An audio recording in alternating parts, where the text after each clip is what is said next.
Une des choses pour lesquelles nous devons prier, c'est être au bon endroit, au bon moment, avec les bonnes personnes. Car Dieu nous fera entendre ce que nous avons besoin d'entendre si nous prions pour ça. Restez avec nous dans Jouissez de votre vie.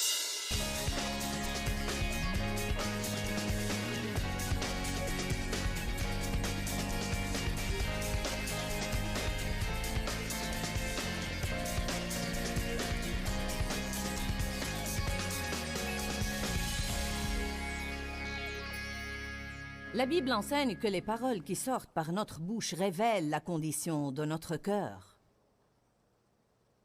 Je voudrais que vous disiez ça avec moi, parce que c'est important. Dites, les paroles de ma bouche révèlent la condition de mon cœur. Nous savons que Dieu est un Dieu qui regarde à nos cœurs. Il ne regarde pas à l'homme extérieur. Ceci ne veut pas dire qu'il ne s'intéresse pas aux choses que nous faisons et à nos actions. Mais la Bible dit dans plusieurs passages que l'homme juge selon les apparences, ou bien il juge selon la chair, alors que Dieu regarde au cœur. Pourquoi Dieu a-t-il sélectionné David pour être roi sur ses frères qui avaient l'air beaucoup plus compétents que lui? Parce que David avait un cœur après Dieu. Je ne sais pas ce que vous en pensez, mais je suis contente que Dieu regarde à mon cœur. Il y a des fois où mes actes ne sont pas justes. Je n'agis pas bien comme il faut, mais je peux compter sur la miséricorde de Dieu, car il regarde à mon cœur. Je ne sais rien à propos de vous, mais j'en suis arrivée à un point dans ma vie où je ne voulais plus ce qui n'était pas vrai. Écoutez-moi, parce que je crois que le monde a besoin de voir quelque chose de vrai. Et je crois que nous devons être vrais, et non pas des prétendants et des hypocrites. Et je crois qu'il y a beaucoup de choses que nous ne connaissons pas à propos de nous-mêmes. Je crois que notre cheminement avec Jésus et le ministère de l'Esprit Saint dans nos cœurs nous révèlent d'une façon continuelle toutes les tromperies dans notre vie. Satan est menteur. Il est trompeur. Et son but principal est de nous tromper et nous décevoir. Être trompé signifie croire un mensonge. Si vous croyez un mensonge, alors ça devient... Même si ce n'est pas une vérité, mais ça devient une vérité pour vous parce que c'est ce que vous croyez. Alors Dieu nous révèle constamment les tromperies dans notre vie. Par exemple, mon père a exercé des sévices sexuels sur moi, alors j'avais beaucoup de mauvaises pensées dans ma tête. Je croyais beaucoup de choses qui n'étaient pas vraies. Par exemple, je croyais que j'allais avoir une vie inférieure parce que j'avais été victime d'abus sexuels dans mon enfance et que je n'aurais jamais ce que j'aurais dû avoir si ceci ne m'était pas arrivé. C'était un mensonge, mais je ne le savais pas. Je n'avais pas encore lu Ésaïe 61:7 qui dit qu'au lieu de notre opprobre et honte, Dieu nous donnera une double récompense, une double portion d'honneur. Non seulement ma vie ne sera pas inférieure, mais si je fais confiance à Dieu, je pourrai avoir plus d'honneur que celui que j'aurais dû avoir si je n'avais pas de problème. Portion double. Ceci ne me semble pas logique, mais Dieu est en train de dire, si tu as été maltraité, si les autres t'ont traité d'une façon injuste, mais tu t'attaches et tu t'en remets quand même à moi, je chercherai à te récompenser de sorte que tu auras un double honneur au lieu des ennuis.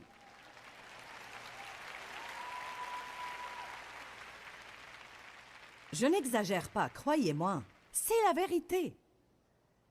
Et je suis une preuve vivante que c'est vrai. Vous ne comprenez pas vraiment, dans le naturel, comme ce que je suis en train de faire semble ridicule. Vous ne comprenez pas vraiment que je ne suis pas qualifiée pour faire ça. Des millions de personnes entendent ma voix quotidiennement. Écoute tout ce que je dis et crois tout ce que je dis et écoute et suive mes conseils dans le monde entier. J'ai fait seulement des études secondaires. J'ai été victime de sévices sexuels. Et je vous dis que je n'ai pas beaucoup de talent et de dons, mais j'ai beaucoup de bon sens et je crois que ceci est un don vraiment précieux. Je ne fais pas beaucoup de choses stupides dans ma vie et ceci est bien. Mais en fait, j'ai une bouche et j'ai le don de communiquer. Mais la chose principale est que j'aime Dieu de tout mon cœur et je veux que sa volonté soit faite dans ma vie et je suis prête à faire face à tout ce qui n'est pas juste en moi. Je suis même prête à en parler. La vérité seule vous affranchira. Ce n'est pas la vérité des autres qui m'affranchira, mais c'est ma propre vérité. Nous avons tous notre propre vérité personnelle que nous devons voir. À cause de ce qui m'est arrivé dans mon enfance, j'avais peur d'être rejetée. Et la crainte d'être rejetée a influé, en fait, sur ma perception. Par conséquent, si j'étais en relation avec quelqu'un et ce dernier ne me montrait pas une grande appréciation, je me sentirais rejetée et je le croirais vraiment, alors que dans bien des cas, ce ne serait pas la vérité. Est-ce que cela est clair pour vous? Par exemple, avez-vous jamais été en compagnie de quelqu'un et vous avez pensé « il ne m'aime pas ». Vous avez commencé à penser « il ne m'aime pas ». Eh bien, ceci pourrait être totalement faux. En fait, nous croyons parfois que les gens se font des idées à propos de nous alors qu'ils ne sont même pas intéressés par nous et encore moins pensent à nous. Nous pensons toujours « il est en train de me juger ». Il ne m'aime pas ou il parle de moi alors qu'il ne pense même pas à nous. Mais nous souffrons à cause des mensonges que Satan nous dit. Il nous dit ces mensonges et nous commençons à y méditer et à les faire tourner encore et encore dans notre tête. Nous commençons à y penser et parfois nous pensons aux choses inconsciemment. En d'autres termes, nous pensons aux choses mais d'une façon tellement vague que nous ne nous rendons pas compte qu'elles ont une incidence sur notre vie et elles deviennent des pensées et des attitudes que nous adoptons. Une des façons dont nous pouvons découvrir ce qui se passe à l'intérieur de nous, je ne veux pas que vous ratiez ça aujourd'hui, consiste à apprendre à écouter ce que nous disons. Parce que Matthieu 12 dit, c'est de l'abondance du cœur que la bouche parle. Nos paroles révèlent notre niveau de maturité spirituelle. Je vais vous prouver ça dans une minute.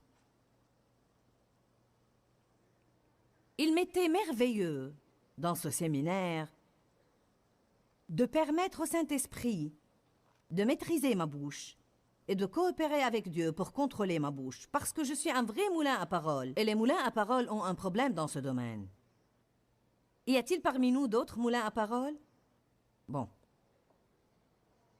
Y a-t-il quelqu'un d'entre vous qui se crée des ennuis à cause de sa bouche?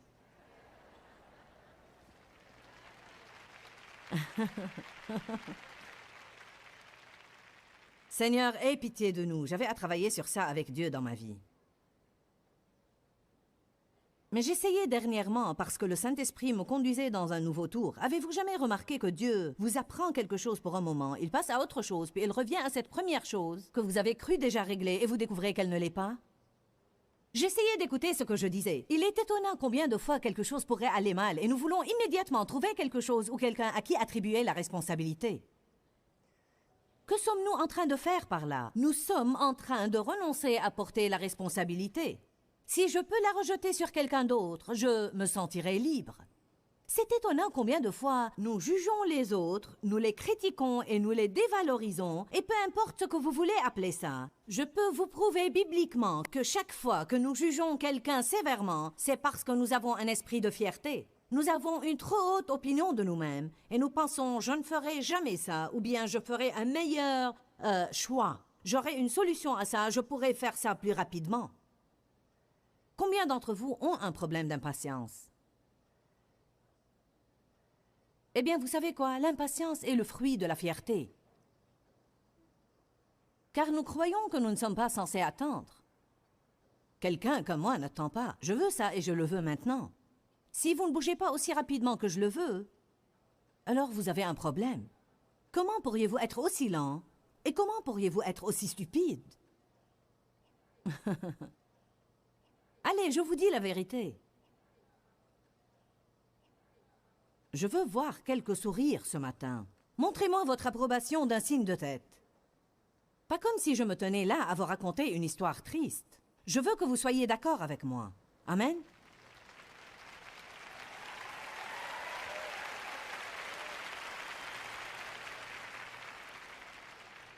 Nous pouvons aussi examiner nos cœurs en examinant nos motifs. Dieu n'est pas aussi intéressé par ce que nous faisons que par la raison pour laquelle nous le faisons.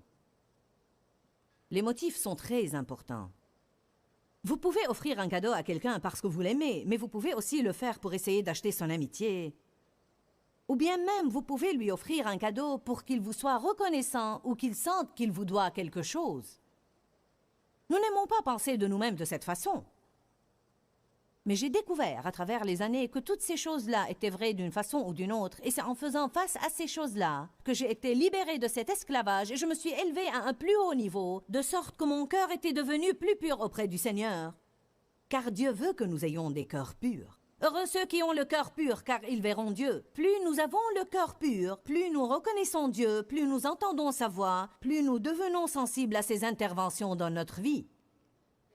Parce que Dieu s'intéresse à nos cœurs. Et je vous dis aujourd'hui que nous avons à commencer à prendre la responsabilité de nos pensées, de nos attitudes et tout ce qui se passe à l'intérieur de nous. Une des choses qui nous aidera à prendre conscience de ce qui se passe à l'intérieur de nous est le fait d'écouter nos paroles.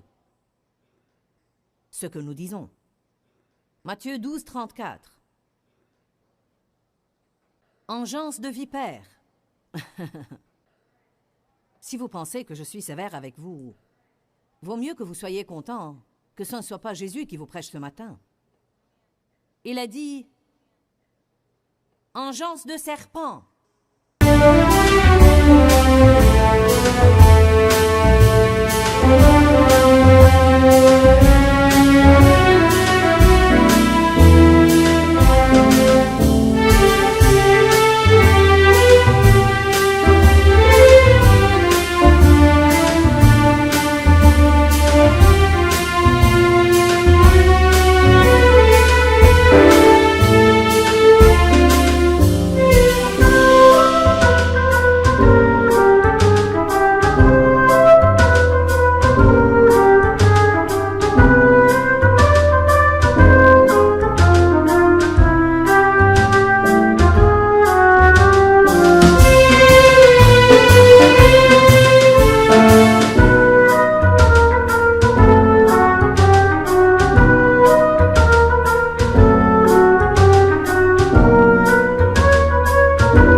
C'est ce que les vipères sont. Comment pourriez-vous dire de bonnes choses alors que vous êtes mauvais?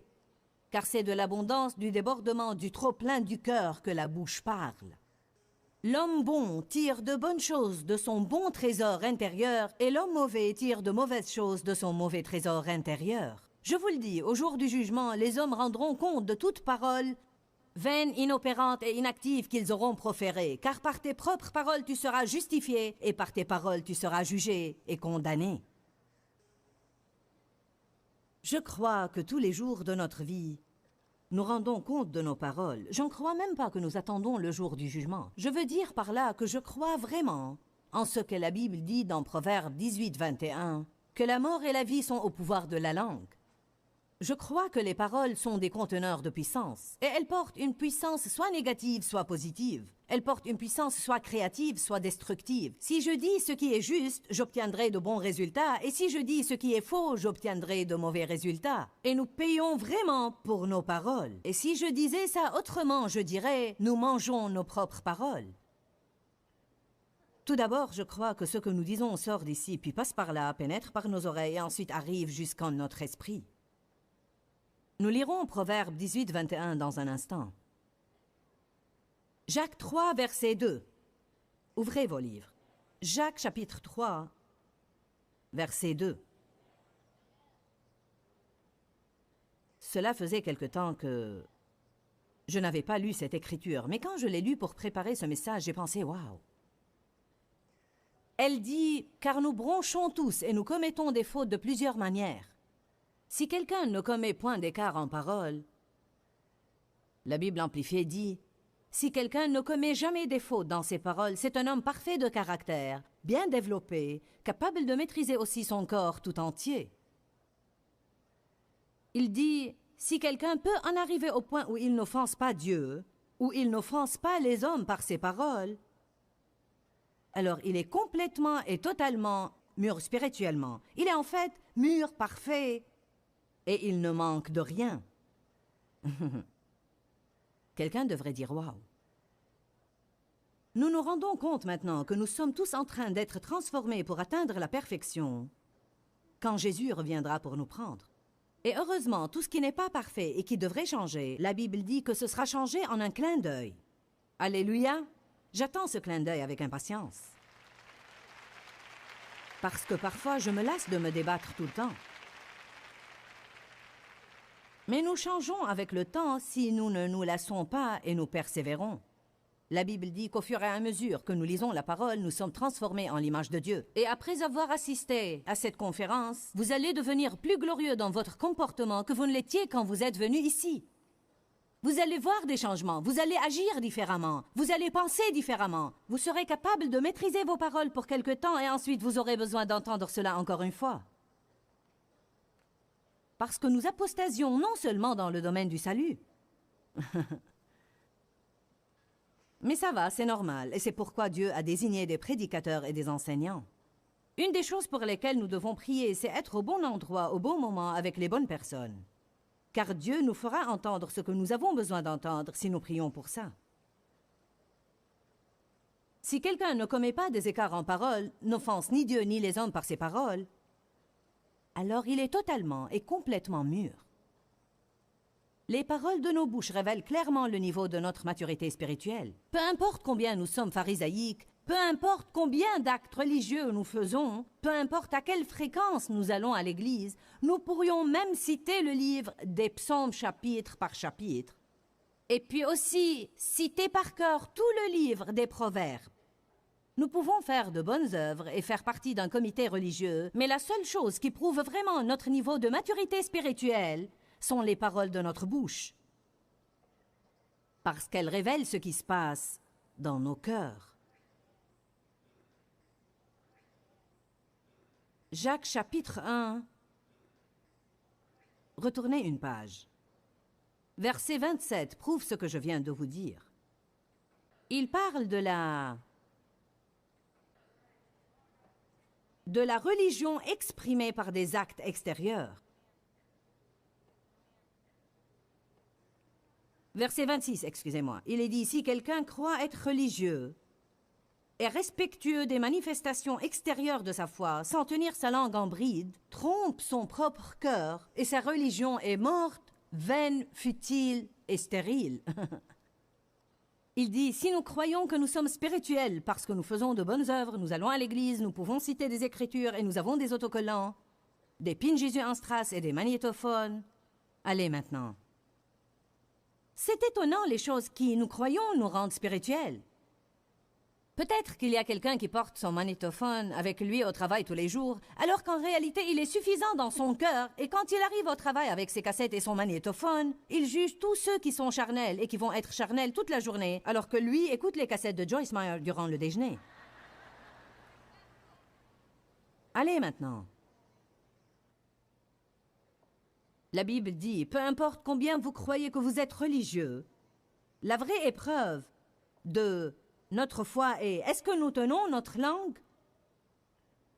Si nous ne la tenons pas, alors nous n'avons pas le niveau de maturité spirituelle que Dieu veut que nous ayons. Allez à 1 Corinthiens chapitre 3, verset 1. J'aime vous voir tous prendre des notes, ou plusieurs d'entre vous. C'est étonnant de vous voir noter les Écritures dès que je vous les dis. Mais la clé est de rentrer chez vous et de les rechercher. Malheureusement, le fait de les écrire ne vous aidera pas beaucoup. Les Corinthiens avaient été baptisés par le Saint-Esprit et ils parlaient en langue. En fait, ils prophétisaient.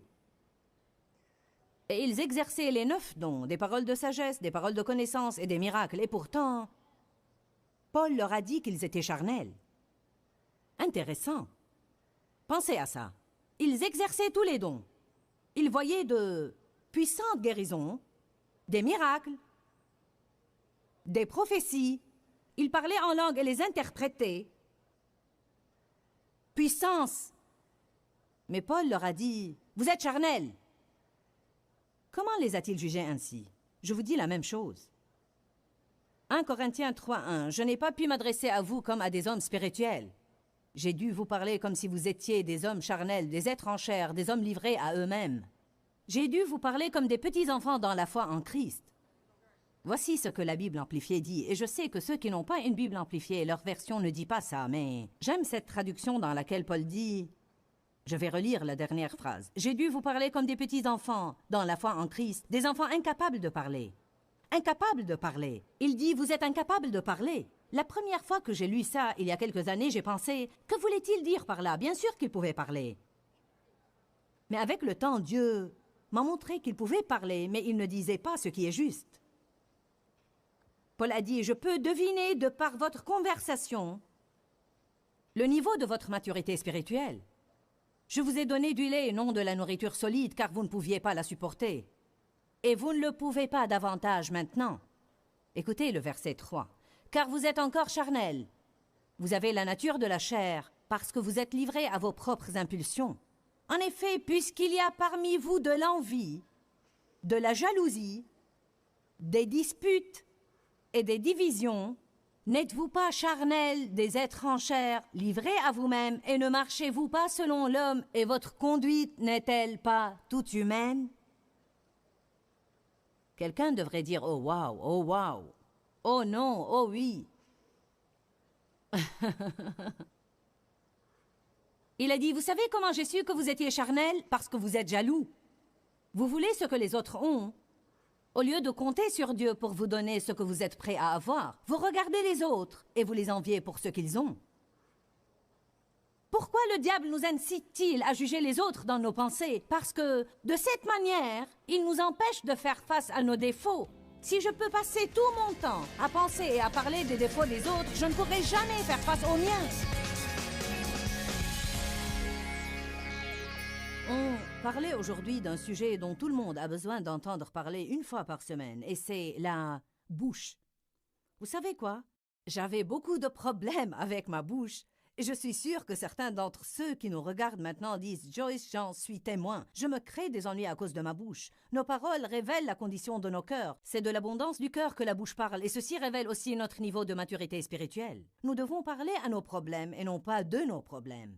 Nos paroles peuvent même nous rendre malades. Les paroles peuvent causer beaucoup de problèmes dans les relations. En fait, les paroles, si elles sont positives, peuvent nous réconforter et nous guérir, mais si elles sont négatives, elles peuvent vraiment nous poser un problème dans notre vie. Que Dieu vous bénisse, je vous aime, nous prions pour vous. Et je veux que vous ayez le meilleur que Dieu a pour vous. Demeurez dans la parole, parce que la parole de Dieu libère la puissance de Dieu dans votre vie. Rappelez-vous de jouir de chaque jour de votre vie, parce que Jésus est mort pour que vous ayez la vie et pour que vous en jouissiez. Que Dieu vous bénisse. Pourquoi Seigneur, pourquoi?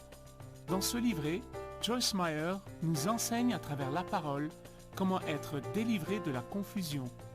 Pour obtenir ce livret gratuitement, écrivez-nous à Joyce Meyer, boîte postale 40095-6300 Larnaca, Chypre.